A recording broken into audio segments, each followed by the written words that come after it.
연세대학교 교수이신 김영석 박사님이 인생의 길 믿음이 있어 행복했습니다 라는 책을 썼습니다. 현재 99세의 나이인데 지난해 98세 때 이 책을 썼는데, 인생의 여정 속에 지금까지 살아오는 그 모든 삶 속에 되어진 일들을 신앙적인 관점에서 바라보고 이 책을 썼습니다. 이 책을 보면서 많은 감동을 받았고 또 신앙적 많은 도전과 깨달음을 갖게 되었는데, 이 책에 보면요, 이 김영석 교수님이 이런 이야기를 합니다. 오늘날 다수의 교인들이 크리스천다운 인생관과 가치관을 지니고 있지 못하다 하는 겁니다. 교회는 다니고 신앙생활을 하는데 크리스천다운 인생관, 가치관이 없다는 거예요. 그 이유가 뭐냐? 이 책에 보면요, 그것은 인생의 소중한 진리인 예수님의 교훈과 말씀이 자신들의 인생관과 가치관이 되지 못하기 때문이라고 했습니다. 오늘 우리는 믿음의 삶을 사는 신앙인입니다. 오늘 우리는 주어진 인생의 삶을 살면서 인생관과 가치관을 어디에 두고 있습니까? 이 책에서처럼 우리는 예수님의 교훈, 예수님의 말씀에 두는 사람 되기를 원합니다. 세상에 그 어떤 것 아닙니다. 우리가 교회 다니지만 교회주의가 되어서는 안 된다는 거예요. 우리 인생의 가치관은 바로 예수님의 교훈과 예수님의 말씀입니다. 그래서 우리는 언제나 예수님의 말씀 중심 붙잡고 예수님의 말씀대로 살아가는 우리 모두가 되기를 소망합니다. 오늘 말씀은 예수님께서 두로 지방에서 있었던 일입니다. 이 두로라는 지방은 지중해 해안 도시로서 지금의 레바논 지역인데 참 아름다운 항구 도시입니다. 오늘 24절 말씀에 보면요, 예수님은 아무도 모르게 이곳에 도착해서 한 집에 들어갔습니다. 예수님이 몰래 이곳에 오셨다고 하는 것은 모르긴 해도 잠시 휴식을 취하고 또 다른 사역을 준비하기 위한 그런 시간을 가졌지 않느냐 추측해 볼 수가 있습니다. 그때에 귀신 들린 어린 딸을 둔 한 여인이 예수님께 찾아왔습니다. 이것을 보면 예수님은 숨을 곳이 없다, 숨어 지낼 수 없을 만큼 널리 예수님에 대한 소문이 퍼져 있었고 유대 지방뿐만 아니라 이방 지방까지 퍼져 있었다는 것을 알 수가 있습니다. 이 여인이 예수님께 나와서 귀신에 들린 자기 딸을 고쳐달라고 간청했습니다. 그런데 예수님께서는 그것을 거절하셨습니다. 그 이유가 무엇일까요? 그 여인이 이방인이었기 때문이 아니었습니다.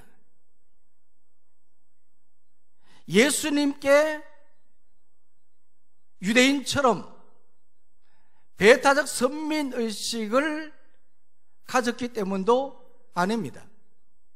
이것은 그 여인의 믿음을 보시기 위한 예수님의 테스트였습니다. 이 테스트에 이 여인이 당당하게 통과했습니다. 그리고 그 결과로 자기의 소원이었던 어린 딸이 고침받는 기적을 체험하게 되었습니다.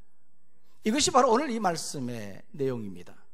자, 이 말씀을 바라보면요, 우리는 몇 가지를 생각해 볼 수 있는데, 무엇보다도 이 여인이 어떻게 무엇을 행하였느냐 하는 겁니다.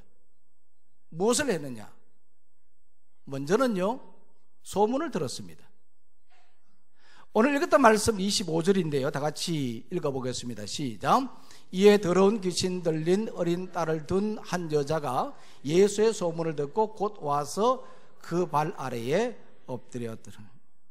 자, 이 말씀에 보면요, 이 여인은 소문을 들었습니다. 어떤 소문을 들었을까요? 예수라는 사람이 병든 자를 고치시더라. 어떠한 병에 걸렸든지 다 고치고 귀신도 쫓아내고 또 이런저런 기적들도 행하더라 하는 그런 소문을 들었을 겁니다. 지금 이 여인의 입장을 여러분들 한번 생각해 보십시오. 다른 사람도 아닌 자기 딸이 지금 귀신에 들려 있어요. 보는 그 엄마의 마음이 얼마나 아팠겠습니까? 늘 눈물로 지새우고 한숨으로 지새우고 고통은 말할 수 없을 만큼 큰 것이었을 것입니다. 그래서 이 여인은 자기 딸을 고치고자 하는 그런 확고한 소망이 있었습니다. 그래서 딸을 고치기 위해서 온갖 노력을 다 기울였을 겁니다. 지난 주일에 우리는 12년 동안 혈루증 앓았던 여인이 고침받았던 말씀을 보았지 않습니까? 그 여인은 12년 동안 자기 병을 고치기 위해서 많은 의사를 찾아다녔다고 했습니다. 그리고 가진 그 모든 재산을 다 허비하였다고 했습니다. 이 여인도 마찬가지였을 겁니다. 자기 딸을 고치기 위해서 온갖 노력을 다 기울였을 겁니다. 그런데 결국 고치지 못했습니다. 그때에 누구에 대한 소문을 들었다고요? 예수님에 대한 소문을 이 여인이 들었습니다. 그리고 예수님께 찾아왔던 겁니다. 어떻게 찾아왔는가? 오늘 25절 말씀에 보면요, 이렇게 말하고 있습니다. 곧 와서, 곧 와서. 지체할 이유가 없는 겁니다. 예수 나른 사람이 고칠 수 있다는 그런 마음에 확신이 들었기 때문에 지체하지 않고 곧 와서 어떻게 했습니까? 그 발 아래 엎드렸습니다. 이것은 극한 겸손의 표시이고 절대 신뢰의 자세입니다. 자기 딸을 고치고자 하는 그러한 간절함, 그러한 마음으로 지체하지 않고 나와서 그 앞에 엎드렸던 겁니다. 성도는 예수님의 소문을 듣고 소망을 가져야 됩니다. 그리고 겸손과 신뢰의 자세를 가져야 합니다. 왜냐하면 예수님이 어떤 분이신가 하는 것을 알기 때문입니다. 또 오늘 말씀을 바라보면요, 이 여인은 예수님께 나와서 간구했습니다. 자, 읽었던 말씀 26절인데 다 같이 읽습니다. 시작. 그 여자는 헬라인이요 수로보닉의 족속이라 자기 딸에게서 귀신 쫓아내 주시기를 간구하거늘. 자, 이 말씀에 보면요, 이 여인은 무엇을 간구했습니까? 무엇을 구했습니까? 자기 딸을 고쳐달라고 그렇게 간구했습니다. 그런데 사실은 이 여인은 이렇게 간구할 자격이 있는 사람이 아니었습니다. 이 말씀에 보면요, 그는 헬라인이었습니다. 이것은 유대인의 반대가 되는 이방인이었다는 것을 말합니다. 헬라말을 사용하는 그런 사람이었습니다. 그리고 수로보닉의 족속이라 그렇게 소개를 하고 있습니다. 수로 지방의 보닉의 사람이라는 말이에요. 이 수로는 지금의 시리아를 말합니다. 발음이 비슷하지 않습니까? 수로, 시리아. 이 지역의 베니게 사람이었습니다. 이것을 보면요, 이 여인은 분명 헬라화된 이방 사람이었습니다. 그럼에도 불구하고 예수님께로 나왔습니다. 그것은 예수님에 대한 소문을 들었기 때문입니다. 그래서 그는 예수님에 대한 민족적 반감과 개인적 자존심까지 모두 내팽개쳐버리고 예수님께로 나와서 자기 딸을 고쳐달라고 간구했던 겁니다. 이방인이었지만 그는 나와서 간구했습니다. 고대 스파르타의 한 장군의 아들이 아버지께 전쟁을 하기에 자기의 칼이 너무 짧다, 그렇게 불평을 했습니다. 내 칼이 너무 짧습니다, 그렇게 불평했어요. 그러자 그 아버지가 한 걸음만 앞으로 나가라. 우리는 환경이 불리할지라도 하나님 앞에 무릎을 꿇는 자가 되기를 원합니다. 환경이 불리할지라도 믿음으로 한 걸음 나아가는 우리가 되기를 원합니다. 귀신 들린 딸을 둔 이 여인도 이방 여인이었지만 믿음으로 나갔습니다. 또 오늘 이 말씀을 바라보면요, 이 여인이 이와 같이 자기 딸을 고쳐달라고 말했을 때 예수님께서 어떻게 답변하셨는가 하는 거예요. 어떻게 대답했습니까? 오늘 27절 말씀인데요, 다 같이 읽겠습니다. 시작.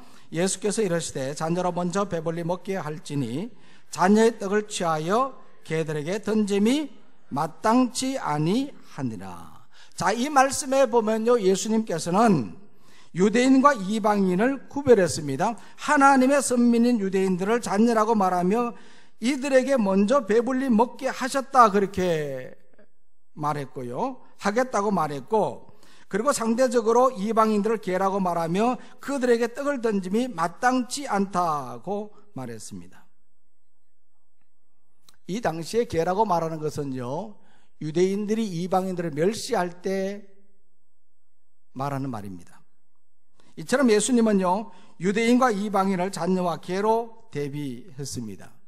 그러나 이것은 결코 이 배타적인 선민의식에서 비롯된 말이 아니라 복음의 우선권을 인정한 것입니다. 결코 차별한 것이 아닙니다. 예수님께서 어떻게 차별하는 말을 할 수 있겠습니까? 차별이 아니라는 거예요. 이것은 복음의 우선권이 유대인들에게 있다 하는 이 이야기를 예수님께서 하고자 한 겁니다. 로마서 9장 3절 말씀도 보면요, 사도 바울이 이방인의 사도로 부름을 받고 복음을 전하였지만 언제나 그 마음속에는 자기 동족에 대한 마음이 있었습니다. 고륙의 친척에 대한 마음이 있었거든요. 그래서 내가 하나님에게서, 내가 그리스도에게서 끊어질지라도 원하는 바라, 그렇게 말했거든요. 자기 동족 유대인들이 구원받기를 사도 바울은 원했습니다. 이처럼 예수님은 이방인의 차별이 아니라 유대인의 우선권을 말했습니다. 그러나 듣는 입장에서 보면요, 이런 말은 기분 나빠 분노할 수 있습니다. 그리고 포기하고 떠나버릴 수도 있습니다. 그렇지 않습니까? 우리가 어떤 말을 하든지 그 말을 이해하지 못하면 내 나름대로 반응할 수 있잖아요. 표면적으로 이 말을 들으면 우리는 기분 나쁘게 들릴 수가 있거든요. 어떻게 예수님이 차별하느냐? 예수님은 우선권을 말했지만 차별로 들으면 화가 나는 거죠. 그리고 그냥 포기해버리고 떠나버릴 수도 있는 겁니다. 그러나 이 여인은 그렇게 하지를 않았습니다. 이 여인은 화가, 분노가 나는 그 상황 속에서도 그는 참았습니다. 떠나지도 않았습니다. 저는 이 말씀을 보면서요, 이 여인의 믿음을 볼 수 있었습니다. 분노할 수 있는 상황이었음에서도 분노하지 않고 참는 것, 포기하지 않고 끝까지 인내하며 나가는 것, 이것이 바로 믿음입니다. 오늘 우리들도 이러한 사람 되기를 원합니다. 저도 이 말씀을 보면서 참 대단하다, 뜻하지 않게 화가 막 날 때가 있잖아요. 그렇죠? 그럴 때가 있어요. 그러니 참는다는 게 쉬운 게 아니거든요. 그런데 이 여인은 그렇게 했습니다. 그리고 오늘 이 말씀에 보면요, 이와 같이 예수님 앞에 그는 참고 또 자기 딸을 고치기 위해서 예를 썼는데, 이 여인은 이 모든 상황 속에서 당당했습니다. 뭐라고요? 당당했다. 한번 따라해 볼까요? 당당했다. 자, 28절 말씀을 다 같이 읽겠습니다. 시작.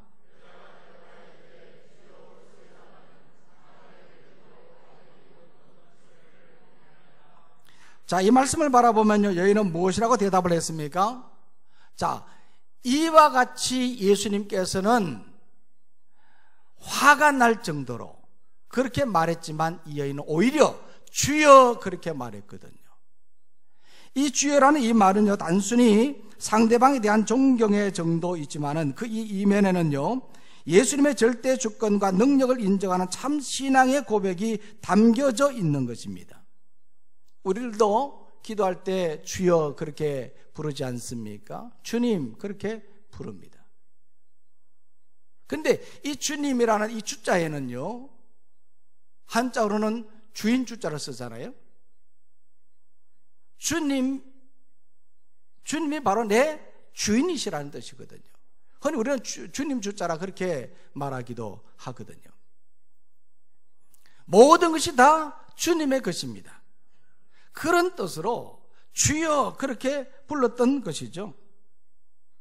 이처럼 이 여인은요, 예수님의 말을 듣고 분노하고 포기하고 떠나버릴 수도 있었지만은 오히려 당당하게 예수님을 향해서 주여라고 그렇게 불렀습니다. 그 이유가 뭡니까? 예수님에 대한 소문을 들었기 때문입니다. 저지난 주에도 제가 말씀을 드렸습니다마는 어떤 소문을 듣느냐, 이것은 대단히 중요한 부분이거든요. 그것을 긍정적으로 듣느냐 부정적으로 듣느냐, 이것도 대단히 중요한 부분인데, 이 여인은 예수님에 대한 소문을 듣고 긍정적인 소문을 듣고 그는 이런 상황 속에서도 포기할 수밖에 없는 그런 상황 속에서도 그는 오히려 주여라고 불렀던 겁니다. 오늘들도 이런 믿음의 사람 되기를 원합니다. 당당한 신앙인이 되기를 원합니다. 또 오늘 말씀을 보면요, 올소이다마는 그렇게 말했거든요. 이것은 상대의 말을 일단 인정하고 그 말에 대한 자기 이견을 피력할 때 사용하는 말입니다. 이 말을 통해서 예는요, 복음의 우선권이 유대인들에게 주어진 것은 인정하지만은 자신의 비천한 환경도 이해해달라고 하는 그런 뜻으로 말하려고 했던 겁니다. 이방인이라는 신분을 가졌기 때문에 이 구원의 은혜에서 제외된다는 것은 결코 용납할 수 없다는 겁니다. 그래서 이 여인은 당당하게 말했던 겁니다. 그러면서 이 말씀 끝부분에 보니까 이렇게 말하고 있습니다. 상 안의 개들도 아이들이 먹던 부스러기를 먹나이다 그랬어요. 이것은요, 마치 상 아래에서 꼬리를 흔들며 주인의 호의를 기다리는 강아지처럼 자신도 그러한 입장에서 호의를 기다린다는 말입니다. 하나님의 자녀인 유대인들에 비하면 이것은 부스러기에 불과한 그러한 것이지만은 이 여인에게 있어서는요, 이런 부스러기 같은 것도 좋으니 그것을 달라고 그렇게 간절히 요청을 했던 겁니다. 무엇 때문입니까? 딸을 고치고자 하는 그러한 간절함 때문이었습니다. 이런 간절함이 있었기 때문에 이런 상황 속에서도 그 여인은 당당했던 것이죠. 이것은 비굴함이 아닙니다. 이것은 당당함입니다. 이 당당함은요, 인격적 모멸감과 자존심이 훼손되는 것이 문제가 되지 않을 때 생기는 겁니다. 이 여인은 그러한 모멸감, 자기 인격이 손상되는 그러한 것에는 아무런 문제가 되지 않았던 겁니다. 딸을 고치기 위해서는. 그래서 그런 예수님에 대한 소문도 들었고 예수님이 어떤 분이신가 알기 때문에 그 상황 속에서 이 여인은 당당했던 겁니다. 우리들도 당당한 신앙인이 되기를 원합니다. 요즘의 어려움을 믿음으로 극복하고 당당히 자신의 신앙을 고백하는 이 크리스천 연예인들이 많습니다. 지난 연말에도 제가 한번 말씀을 드린 적이 있는데요. 특별히 연말 그 시상식에서, 연말 연예 대상식에서도 많은 크리스천들이 하나님께 감사하다고 이 고백을 했거든요. 이것은 그전에 고백했던 것과는 다른 그런 차원에서, 그전에는 그냥 하나님께 영광 돌립니다, 그렇게 이제 대부분 말들을 했는데, 이번에는 구체적으로 이 모든 것이 다 하나님의 은혜였다는 것을 고백하는 것을 보면서 참 많은 감동을 받았습니다. 이 연예인들 가운데서 특별히 이 탤런트 이유리 씨는요, 사춘기 때 성공만 바라보고 달려온 인생에 큰 절망감을 느끼고 우연히 친구가 꺼낸 교회 이야기에 관심을 갖고 무작정 교회를 따라왔는데, 처음 드린 그 예배에서 많은 눈물이 났다는 겁니다. 얼마나 많이 눈물을 흘렸는지 모른다는 겁니다. 그 눈물 속에서 그는 하나님의 첫사랑을 깨달았다는 거예요. 그리고 그가 교회 오빠인 전도사님을 만나서 결혼도 하고 지금도 그 사랑을 키워나가고 있다는 겁니다. 또한 축구선수 기성용 씨와 결혼한 탤런트가 있잖아요. 누굽니까? 한혜진 씨. 한혜진 씨는 어릴 적부터 너무너무 가난하게 자랐다는 거예요. 그래서 지난 과거를 생각하면, 어린 시절을 생각하면 가난함 밖에는 생각이 나지 않는다는 거예요. 그래서 어떻든 이런 가난함을 좀 탈피하고자 교회를 나왔는데, 그때부터 길이 조금씩 열리기 시작했고 열심히 신앙생활을 할수록 삶 속에서 기적을 체험하고 있다고 합니다. 그래서 그는 아무리 바빠도 하루 성경 4장은 꼭 읽고 새벽 기도도 나가려고 노력한다고 했습니다. 이 외에도 많은 연예인들이 믿음의 가치를 알고 자기 신앙을 당당하게 고백하고 있습니다. 신앙의 좋은 모델을 보여주는 것입니다. 귀신에 들린 딸을 둔 이 여인도 신앙의 좋은 모델을 보여주었습니다. 오늘들도 신앙의 좋은 모델을 보이기를 원합니다. 자, 그때에 이 여인이 이렇게 말했을 때, 자, 예수님이 무엇이라고 말했습니까? 29절 말씀 보시겠습니다. 29절 말씀 다 같이 읽습니다. 시작.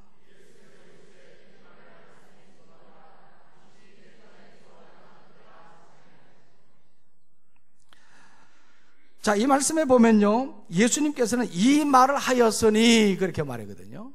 이 말이 무슨 말입니까? 이 당당하게, 이 여인이 당당하게 했던 말을 말하거든요. 그 말이 뭐예요? 주여, 올소이다마는 상안의 개들도 아이들이 먹던 부스러기를 먹나이다 하는 겁니다. 이 말에 예수님께서 매우 만족해 하셨습니다. 왜냐하면 이 말 속에 그 여인의 독특한 믿음이 담겨져 있었기 때문입니다. 이 여인은 아주 큰 믿음을 가졌습니다. 믿음을 가진 사람은요, 당당합니다. 그 믿음 때문에. 예수님이 어떤 분이신가 하는 것을 알고 예수님에 대한 확고한 믿음 있는 사람은 당당합니다. 당당해요. 이 똑같이 이 말씀 기록된 이 마태복음에 보면요, 이 마태복음에서는 예수님께서 이 여인을 향해서 내 믿음이 크도다 그랬습니다. 내 믿음이 크도다. 며칠 전에 이 구두를 수술하는 어떤 집사님을 만났습니다. 제가 그분에게 어떻게 구두 수선방을 하게 되었느냐 그렇게 물었더니, 주일 성수를 하기 위해서 하나님께 기도했는데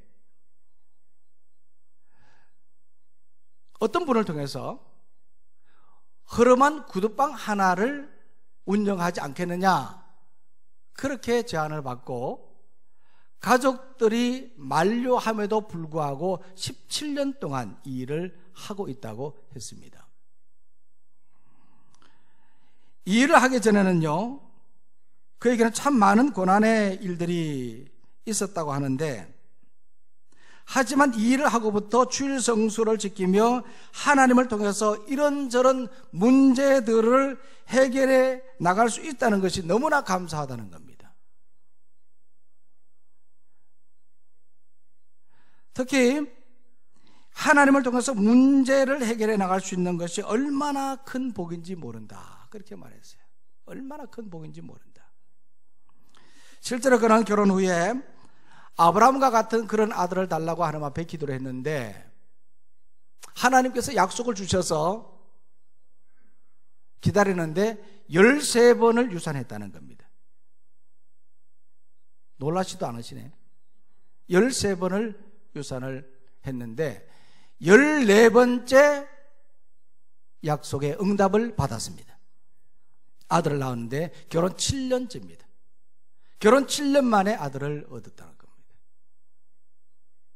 그리고 또 하나님께 두 번째 아들을 달라고, 이번에는 세계와 열방을 다스리는 그러한 아들을 달라고, 이번에 딸을 달라고 했었어야 되는데 또 아들을 달라고 그렇게 기도를 했는데 3번 유산을 하고 하나님이 둘째 아들을 주셨다는 겁니다. 대단하지 않습니까? 기도하고 받은 약속을 응답될 때까지 기다린 겁니다. 요즘에는요, 토요일에 가정의 일을 돕고 주일에 교회 봉사하기 위해서 구두방을 금요일까지만 한다는 거예요. 잘 되느냐 물었더니 단골 손님들이 많아서 잘 되고 있다고 합니다. 17년 동안 자기가 이 일을 하면서 달인이 되었다는 거예요. 자부심을 갖고 있습니다. 그래서 몇 년 전에는요, KBS에서 하는 강연 백도시에 출연하여 한 번 구두를 닦고 버는 3,000원의 가치에 대해 강연하기도 했습니다. 이 집사님의 간증을 들으면서 우리가 신앙생활을 어떻게 해야 될 것인가 하는 것을 다시 한번 생각하게 되었습니다. 오늘 우리는 큰 믿음의 소유자가 되시기를 원합니다. 오늘 이 말씀에 보면요, 이 여인은 바로 이와 같이 큰 믿음의 소유자였습니다. 그래서 예수님께서는 이 여인에게 이와 같이 선언하셨습니다. 돌아가라, 귀신이 내 딸에게서 나갔느니라. 할렐루야. 그 순간 이 여인의 인생 최대의 문제가 순식간에 해결되었습니다. 한숨과 눈물, 고통으로 살았던 그 여인의 소원이 한순간에 이루어진 것입니다. 그래서 이 30절 말씀해 보십시오. 다 같이 읽습니다. 시작. 여자가 집에 돌아가 본즉 아이가 침상에 누웠고 귀신이 나갔더라. 할렐루야. 당당한 신앙인, 환경이 좋지 않았지만 그런 상황 속에서도 이 여인은 당당했습니다. 오늘도 당당한 신앙인이 되기를 원합니다. 어떤 상황이 있든지 어떤 문제가 있어도 괜찮습니다. 저 사람 때문에 안 되겠다 그렇게 말하지 말고 당당하시기를 바랍니다. 이 말씀 생각하면서 함께 우리가 기도를 드리도록 하겠습니다. 결단의 기도를 드릴 때 당당한 신앙인이 되게 해달라고 여러분들 기도하시기를 바라고, 영적인 삶의 능력을 주옵소서, 육신의 질병이 치유되게 해달라고 이 시간 간절한 마음으로 여러분들 소리내서 기도를 드리겠습니다. 하나님 아버지 감사합니다.